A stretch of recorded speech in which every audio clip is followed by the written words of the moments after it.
Hello, and welcome to the Makers Movement podcast, where we hang out with designers, curators, collectors, everyday folks that embrace handmade, and of course, the makers themselves. I'm so glad you're here, and if you're new, you might be wondering, what's with the movement? What does that even mean? The Makers Movement is an easy way to embrace handmade and empower makers, simply by purchasing one handmade item each month. We keep it exciting with monthly themes, and we share our finds with a community made up of cool people that love handmade too. Mass-produced AI-generated shit is absolutely everywhere right now, so what does our world look like if we take a step back, take a deep breath, connect with a human, with a story, and make intentional purchases that add character to our lives? Doesn't that sound like a dream? It's not. You found it. Come hang out and have a super fun time with, gasp, humans. Welcome to the Makers Movement. Our theme for this month is simple. Find one handmade item that makes your hobby way better. Whether it's a custom saddle bag for cycling, ceramic plant markers for gardening, or a new handcrafted camera strap, just think about what handmade good would make your hobby easier or more enjoyable, and have fun tracking it down. Today's episode features Jeremy Mitchell, the founder and chief creative of Mitchell Bat Company, a company known for its heritage-inspired hand-painted baseball bats. With a background spanning 2 decades in creative advertising, Jeremy has uniquely merged his love of baseball, craftsmanship, and design to create truly unique pieces that tell stories.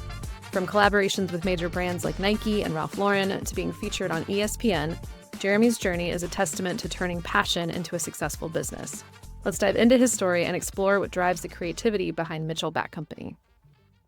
I'd love to start and just kind of get your background and hear your story and get to know you a little bit. So I have a degree in marketing, and the reason I got a degree in marketing is because I wanted to work in sports, and I saw the movie Jerry Maguire. And after that, I was like, I want to work in sports. And being from Nashville, it was good timing to think that because the Titans had just moved here and the Predators were here and the Nashville Cats. And so Nashville had become this sports town kind of overnight. And so got the degree in marketing and worked for the senior PGA for a little while in college and after college. And I realized that I didn't want to work in sports, at least at that capacity. And so I was like, shoot, now what? And I didn't know what to do. I was in a band. And so the band and I, we had music and we had CDs, things that we wanted to market. And I didn't know how to do that. I was not a designer at the time.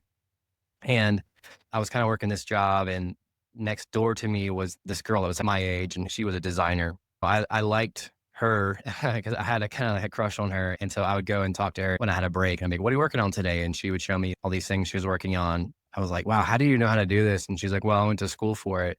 She went to school at Pepperdine and got like an advertising degree. And so I was like, could you design a CD cover for me? A great first line of like, hey, I have a band. I need a CD cover. Can you design it for me? And I have a show tonight. And so she started going to my shows and stuff. So she taught me design. And through this process of her designing my CD cover, I was like, I got to learn this. I paid her like $40 for tons of hours of work. But later on, I gave her a diamond ring, and now we have 3 kids and a mortgage and all the catch up fights and all the things. And so that worked out for me. Beautiful. Yeah. The $40 Yeah. investment off. Yeah. Exactly. So yeah, she taught me design, and I just like was off to the races. And so I would design like stickers and buttons and packaging for my band. And this is back when like MySpace was a thing. And so I would like design these like MySpace skins, and other bands would pay me. That's kind of when I realized like, oh, I can make money doing this. It's so funny because that's actually how I got my start in Nashville. Was I went from photography to doing, CD covers and show flyers, and Yeah. getting sucked into the music design is so easy. So tell me about the conception of Mitchell Bat Company and how that idea originally came about and how you got started.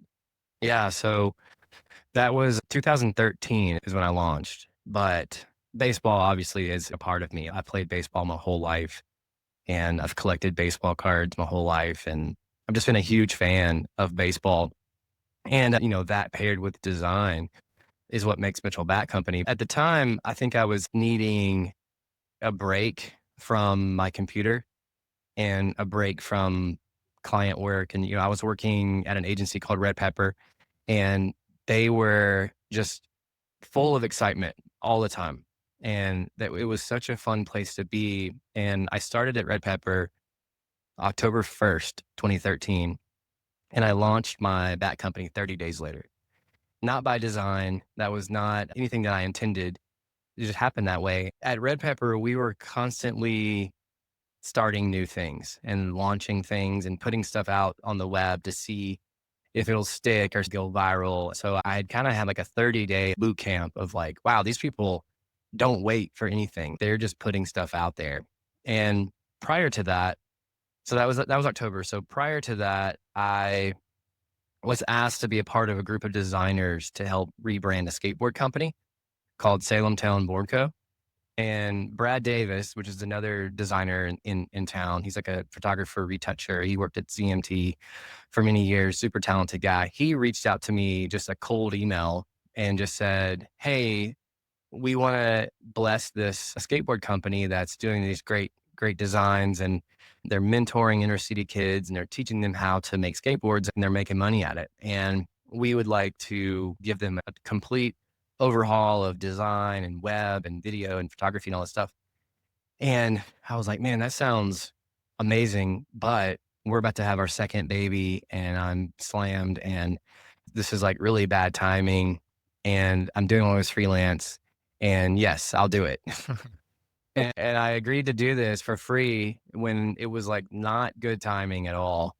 I would go down to Salem Town once or twice a week, work with their team. I would take photographs of their team and do like some DSLR videos, like slow motion of them working on their skateboards. And I would just be like, man, this is like I love their process. I love watching them create things out of nothing, basically with paint and tape and stain.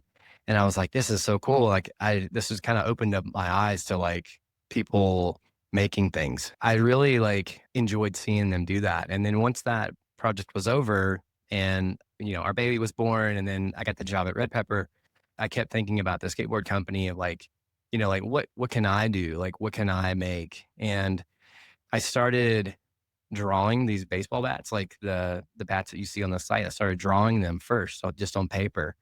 And at the time, I had no intentions to like start a bat company at all. It was just like a way for me to like think and dream. And so I would just draw these bats on paper. I would post those on Instagram, and people started asking questions. They were like, "Hey, what are these? What are these bats?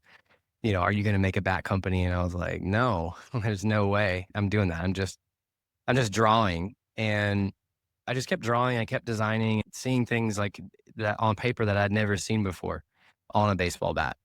And then I started getting people more interested after I started bringing those into Photoshop and I'd make them look real. I'd make them look like actual bats that you could, pick up and swing if you wanted to. And that's when I started getting emails from strangers. And they were like, "Hey, I saw your bat on Instagram and I would like to buy one when you launch your website." And I was like, "I'm not launching a website. Like I'm not doing any of that." And so I would respond to them. I'm like, "Sure, thanks. Okay." And then I kept this idea kind of to myself. I mean, my wife was busy, with babies and I was working. And so like, I don't really talk much about it with my wife yet because it needed to be a little more solidified to bring this idea to her. And so finally I told her the idea and I told her probably around like September of that year. And I was like, "Hey, I want to start a bat company." The idea is like basically just like putting stripes on bats. And she had a lot of questions. She's like, "Well, where are you going to get the bats?" I'm like, "I don't know." And then she's like, "Well, how are you going to ship them?" I'm like, "I don't know." And she's like, "Well, what are you going to charge?" I'm like, "I don't know. I don't know any of these answers." And I just continued to think about the bat company. And she said, okay, she agreed for me to try this. And she said, "Don't launch this until after Christmas." And so that was in September. And I was like, okay. And so between September and the moment that I did launch it, which was October 30th, I just thought nonstop about it. I was like, man, this would look so cool on someone's wall. And at Red Pepper, everybody had an office. And so I wanted to decorate my office with baseball stuff, but I didn't want to just hang up any old bat. I wanted to hang up a special bat and I couldn't find one online that met that criteria. So I was like, I'm just gonna do it myself. And so it was game 6 of the World Series when I actually launched it. And it was during the seventh inning stretch. And it's only like a 3-minute commercial break. And I was like, man, I'm going to launch this site right now. So me being a web designer and working in advertising, I know how to do things very quickly. And so I bought the URL for like a penny, and I paid for it with a PayPal account that I had from another business idea that was making money. And so there was no money out of pocket really. It was just like 1 cent. I had those Photoshop renderings, and then I just created like quick, easy, big cartel website that was also free, and hooked up the PayPal account so someone could buy it if they wanted to that night. And I launched this website during the commercial break, and I was like, okay, now what? So I go to Instagram, and I created the Instagram account too. 0 followers, 0 posts. And I posted a couple bats, and I started tagging and at mentioning people that were watching the game. Some of those people were actually at Fenway, and I was finding them and I was tagging them, and I was like, hey, check out my bat company. It just launched. Here's a discount code for free shipping on these bats that like did not exist. Like they were not real. Oh my gosh, that's awesome. And people were commenting back, they were like, oh, these are so cool. And I love these bats and they look awesome. And I'm like, thanks. Make sure you get your orders in before Christmas. All these like marketing things that like I had no business really doing or talking about.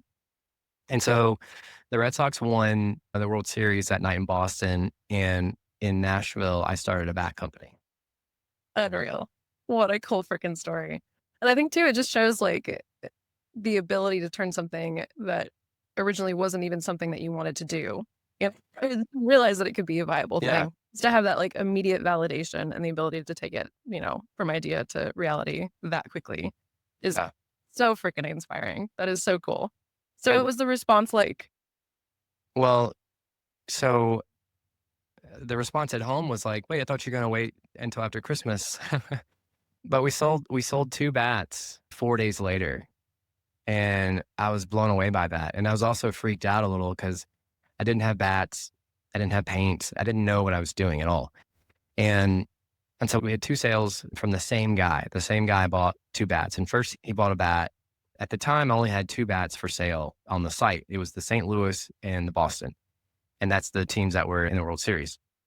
I didn't plan on making other teams. I just thought I would just do red, white, and blue bats, and that's it. Nobody's ever going to want anything else besides that.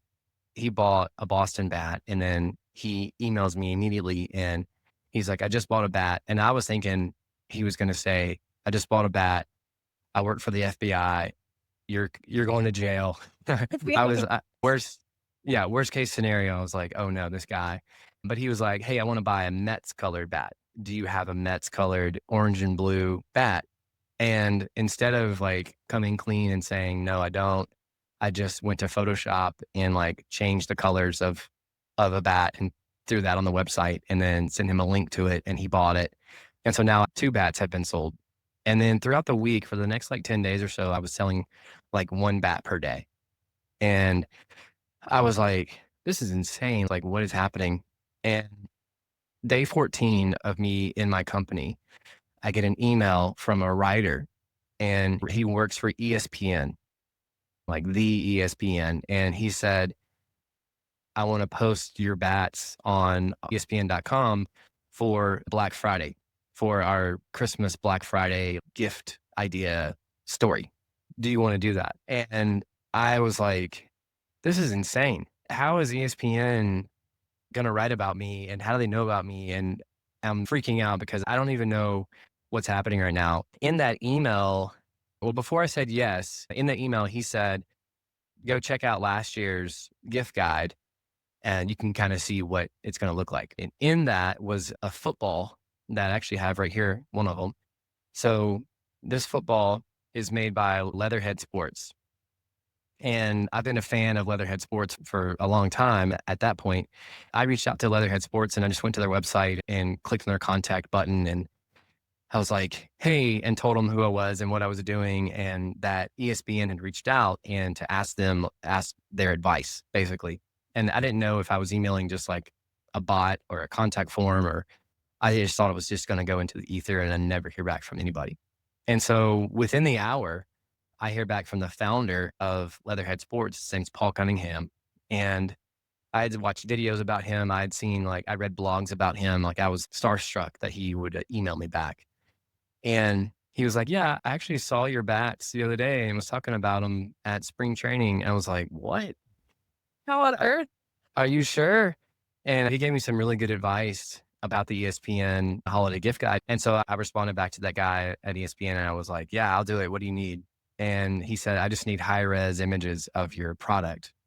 And I didn't have that at all. And so at that point, day 14, I had gotten my hands on some blank bats and I'd started to paint and I'd started learning the process. So I did have products to photograph. And so I just like took a white piece of paper, like poster board from Walgreens and just laid them down flat on my driveway and just like took some like quick DSLR photos and took them to Lightroom and made them look better and sent it to ESPN and that's what they used for their article on Black Friday. So cool. So I guess like what is running through your mind through this, the first 2 weeks? You're actively working, right? You haven't working your full-time job. You've got like the full family life happening. What is like, Yeah. is it just pure excitement, adrenaline that you're running on? Is it like fear, phobia of like, how am I going to pull this off? How are you feeling? Yeah, I mean, really all of the above. Like we had a brand new baby, no one is sleeping. Like it's just like it's diapers and tears and trying to be a dad, a brand new dad. We have three girls, and so this is baby number two. And so our oldest, is like 2 years old, and that's enough to keep you busy. And then we have a brand new baby, and then I have a brand new job, and so I have to perform. And Red Pepper was fun, but it was stressful to work there because it was nonstop, and we had big clients, and on top of that, now I'm painting baseball bats, and now I have a studio. So I'm sitting in my studio now, and it's a full blown operation. But at the time, I would get the bats and I'd have to cut the tips off of them because they were pretty raw and I had to sand them.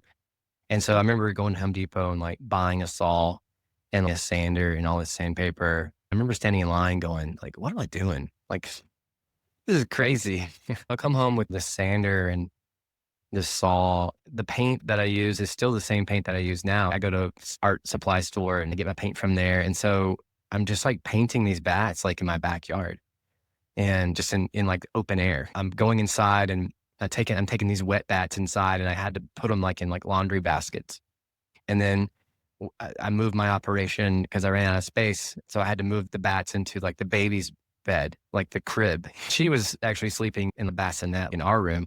So I had this extra room to like kind of like keep my stuff like out of the way. And I had pictures of this, like the baby's room is like full of bats, like laying on the floor in this beautiful, like pink and white room that my wife had, decorated. So like orders kept coming in and I didn't know this, but like In Style magazine, like did a thing about us and Apartment Therapy wrote a story about us during that time and coolmaterial.com and all these gear culture, like all these like famous like men's blogs and like fashion blogs and all this stuff were writing about the bats and tweeting about me.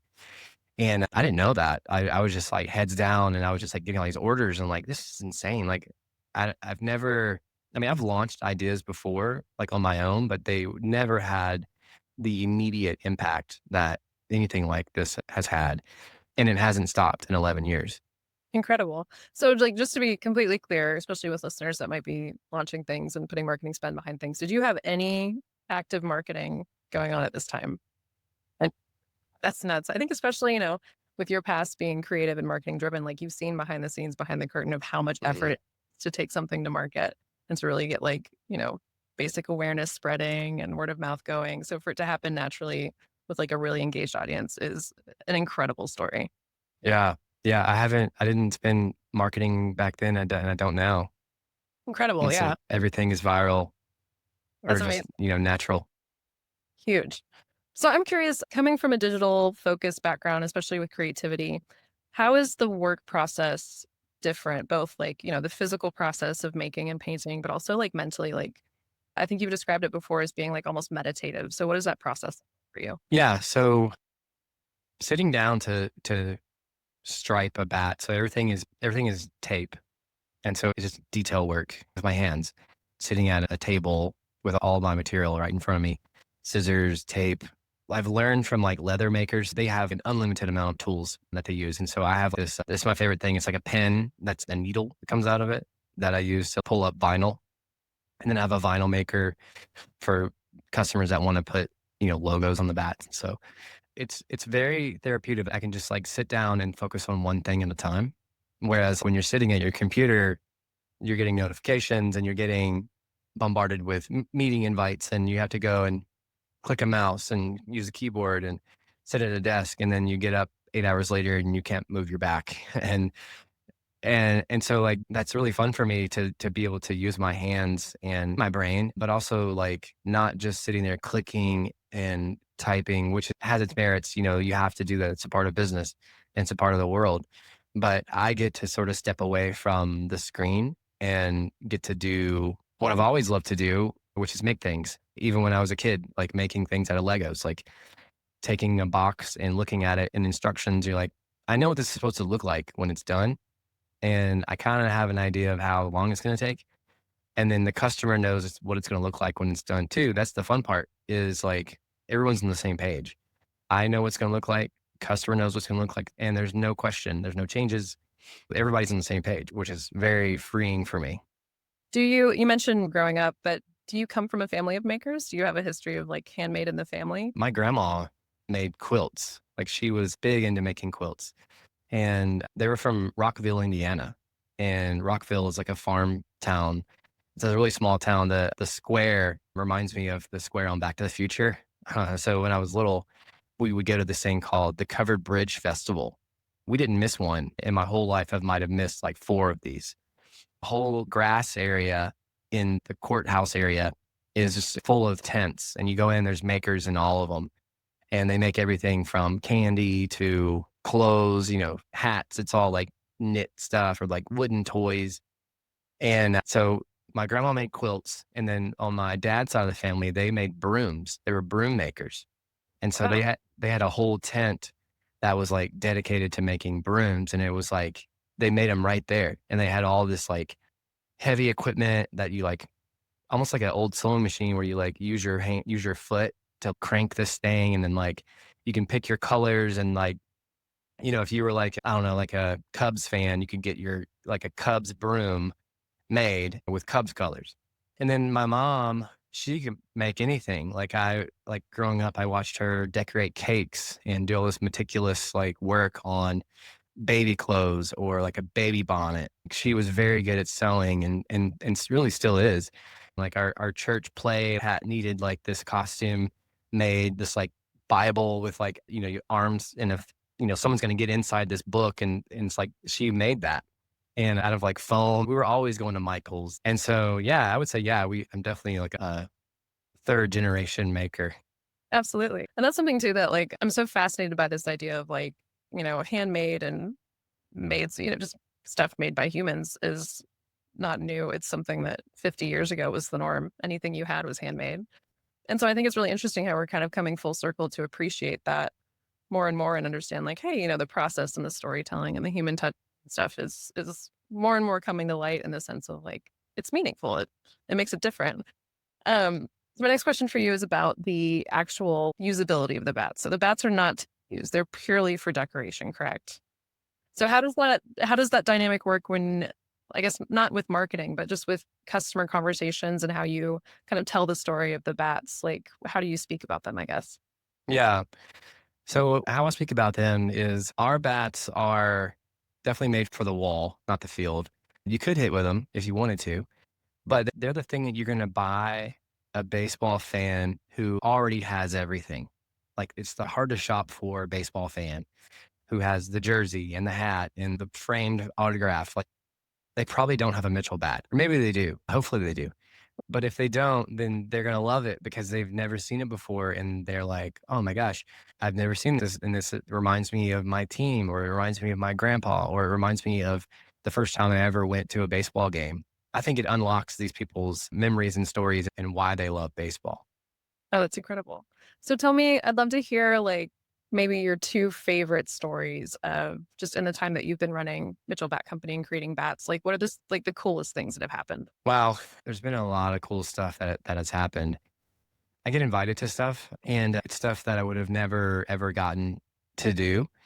And one story that comes to mind is with the Boston Red Sox. So when the Red Sox won the World Series in 2018, I made them a bat and their creative department. I sent their creative department a bat. And the reason I did that was the Red Sox are different. Like the Red Sox creative department it's ran by a guy named Tim Heitzelman. And under him is a girl named Marissa McLean. And they're just super talented. I noticed that their Instagram account was like a little different than the rest of them. Most of the Instagram accounts in baseball were just photos that you might see like on the cover of a baseball card or a magazine. It wasn't like this like heartfelt feeling of baseball that I would get from the Red Sox. And so I became friends with them, just online friends and, liking their photos. And they were just tons of inspiration. And so I made them a custom baseball bat in 2018 when they won the World Series. The bat on it said damage done. Their campaign for postseason was do damage. And then when they won, everything turned to damage done. And so they had t-shirts and hats and all this swag. And on the other side, it said 2018. And so it was just a gift. And I just wrote them a note and just said, hey, congratulations on winning the World Series. Here's a bat. And then that was kind of it. That's all I wanted was just give it to them. And then so they reached out and, of course they were like, thank you for the bat. It's awesome. And then probably like 6 weeks later, they reached out again and said, hey, we want to do some bats with you for our photo shoot for spring training, like some custom Red Sox bats made by you that we're going to use in our photographs and stuff. And so, of course, I said yes to that. After that, it was everywhere. Like the bats were on photos and billboards, everywhere. I told them that I wanted to come to Fenway where the Red Sox play. It's the oldest ballpark in Major League Baseball, 1 year older than Wrigley Field.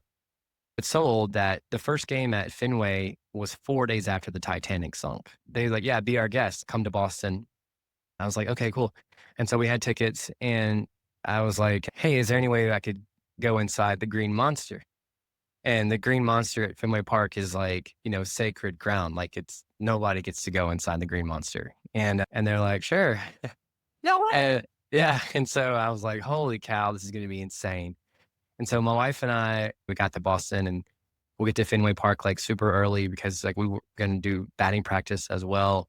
And so we're at this like restaurant. It's like the Bleacher Bar. It's called the Bleacher Bar. It's like out in Fenway, but the bar like has a garage door, opens up like to the stadium. And it's just like a super old, cool bar inside Fenway Park.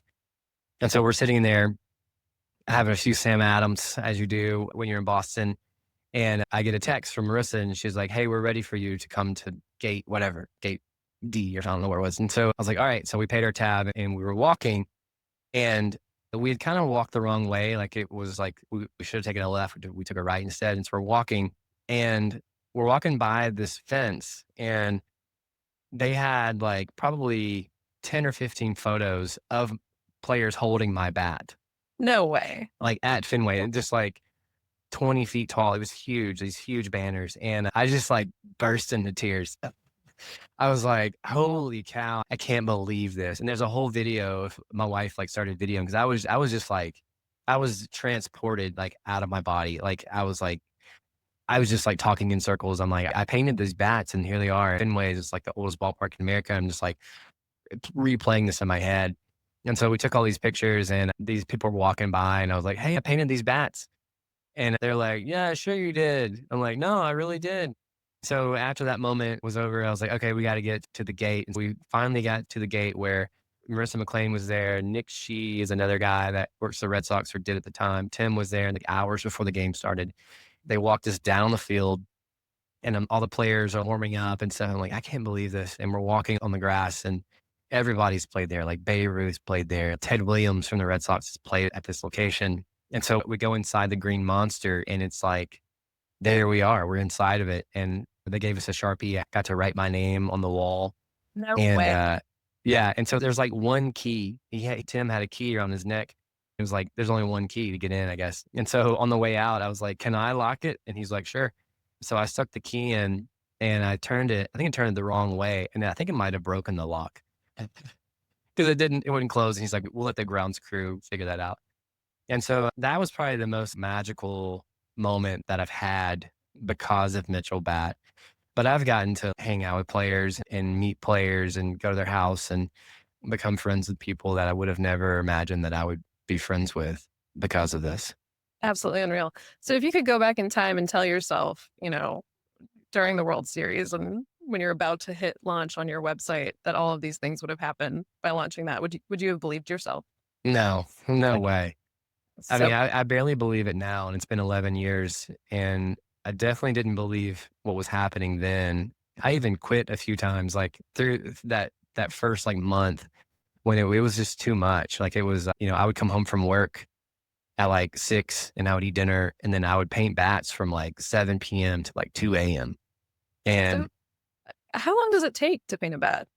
so roughly an hour, Okay. start to finish. And it's like little tasks along the way. So it might take 5 minutes to do one part of it, and then you got to let that dry for like a day. And then pick it back up and you do the next color, and then that has to dry. And so all in all, it's about an hour of work. Yeah. So, after work, eating dinner, and then not only are you taking about an hour per bat, but it's something that, if you're getting 1 to 2 plus orders a day, every day, like, Yeah, it was stacking up. And then I would go to bed at like 2 and then wake up at like 5 to continue working for about 4 hours before work, then go to work and then come back home and start all over again. But there were nights where I would go to bed at 2 o'clock in the morning and I would just like turn the website off. Like I would be like, I'm done. And then I'd wake up 3 hours later and turn it back on because I'm like, no, we got to make money. We got to sell these bats. I can't quit. I can't. I had to keep going. and then you're accidentally creating demand by turning it off for a while. Yeah, maybe. Yeah. Oh, that's incredible. Okay. So is it currently your full time gig with Mitchell Bat Company, or are you doing kind of multiple things right now? Yeah. So it is my full time gig, but I think that I will always do multiple things. If I'm asked to like, hey, would you want to like be a part of this project with us? Like, sure.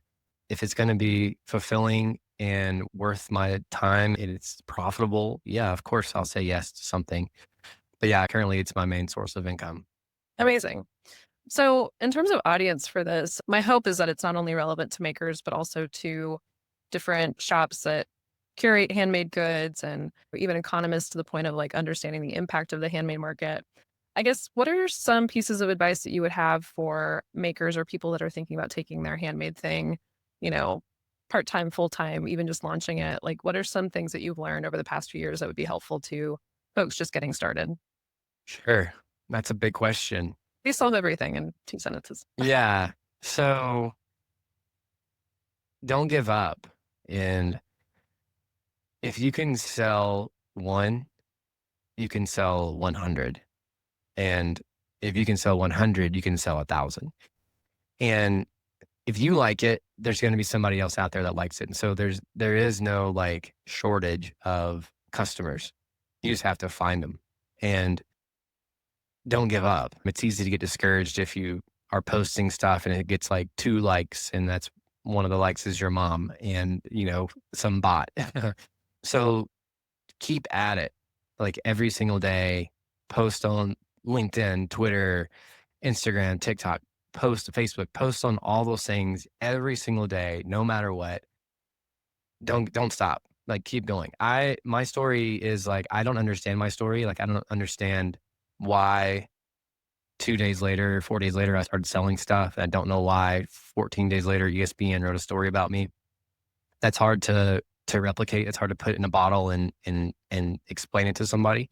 But I loved my product so much, and I love it now so much that it's a part of me, and that I think is contagious, and that I think comes off in my posts, and when I'm talking about Mitchell Bat Company, when I'm talking to other people about it, it's genuine and it's authentic, and so I would say be real and be authentic, and don't just be a DJ where you're just playing somebody else's song over and over again because how many times can you hear Michael Jackson Thriller played a different way? Do your thing. Like do your thing and people will recognize that. That is such good advice. I think too, yeah. And I've posed this question a couple of times with other makers, and Sometimes you hear about the comparison, especially in the digital space when it's so easy to see what a million other people are doing. So I think that advice about just do your thing and own it and really bring an authentic viewpoint is huge. What advice would you give to someone wanting to support more makers in their life? Yeah, I would say like reach out to those people on Instagram. Like I love hearing from customers, and there's a person behind that Instagram account that is doing what they're doing because they absolutely love it. And they would be super encouraged if you sent them a DM and talk to them, just ask them questions about their process or, like what materials do you use or like, you know, be invested in what you're about to buy. And I've made a lot of friends. A lot of my customers become my friends because they love what I'm doing as much as I do. And that's really cool. So like, don't be afraid to reach out to a maker and ask them questions because they would love to hear from you. Amazing. And then do you have any favorite handmade objects that you've picked up over the years that you have in your life? Yeah, actually I have a whole table full of them right here. So let me grab this. So there's this company called Ebbets Field Flannels, and they make these amazing hats out of wool and satin, and they're out of Seattle, and they have the like made in USA tag right there. And the stuff is just like it's quality. Like you can tell that it's like the old school way of making hats, just like Field of Dreams. So it is that type of material. Lisa Cooper is the co-founder of Ebbetsfield Flannels, and they've been doing this for 30 plus years. Early on in their career, like David Letterman was a sponsor or, an investor. She's helped me so much. She's a big mentor of mine. Early on, she reached out and she was my first retailer. I sold her bats in her store. The other thing I showed you earlier, the football, of course, Leatherhead Sports, Paul Cunningham, hand makes these footballs with his team close to New York. They're in New Jersey. And the other one is a guy in Boston. He runs Huntington Baseball Co. And he makes these handmade baseballs and they're top notch. I have like way too many of them. This is a 21. So this is like Roberto Clemente baseball. These are balls that you would have on your desk. Like you wouldn't throw with these. It's similar to Mitchell Bat where they're just nice to look at. Yeah. Will Peebles is the guy that runs that. And he and I have hung out at baseball games. We've met in person and we talk business and baseball a lot. And so there's a lot of that. Fielder's Choice is another one. John Brong, he like repurposes like baseball leather, like old baseball mitts. And he used to make wallets. And this is a keychain that he made. So he's another guy that I admire. Baseball Seams Co. I have so many. They take baseball bats and they make like ornaments out of them. It's a Bo Jackson. I mean, there's this whole subculture of handmade in sports that I think I just existed. There's these like baseball cards this guy made. He made this like 9 card set and they're like, he illustrated these and screen printed them. They're just like so cool. And like, yeah. But yeah, I'm like the endless resource to like finding handmade stuff, especially in the baseball space. But yeah, I appreciate a good handmade anything, but especially sports related. Well, I'm going to be like ringing your phone about who to talk to next for sure. Yeah, I got a whole long list. Well, Jeremy, thank you so much for the time and the storytelling. This has been absolutely fantastic. I'm so pumped to launch this. Where can we keep up with you and Mitchell Bat Company? Yeah, mitchellbatco.com is the main place. LinkedIn, you can search my name on LinkedIn. I'm there. I post there a lot. Instagram, X. I'm not on TikTok yet. I'm waiting to see what's happening. I was actually don't do it because it's something where I can't put it down. I have an account, but yeah, the main place is my website, mitchellbatco.com. Well, Jeremy, thank you so much. And I'm going to cut you loose. This has been absolutely fantastic. That's all for today's episode of The Makers Movement. So here's my challenge for you this month. Find one handmade item that makes your hobby better. It could be something small or something big. It doesn't matter.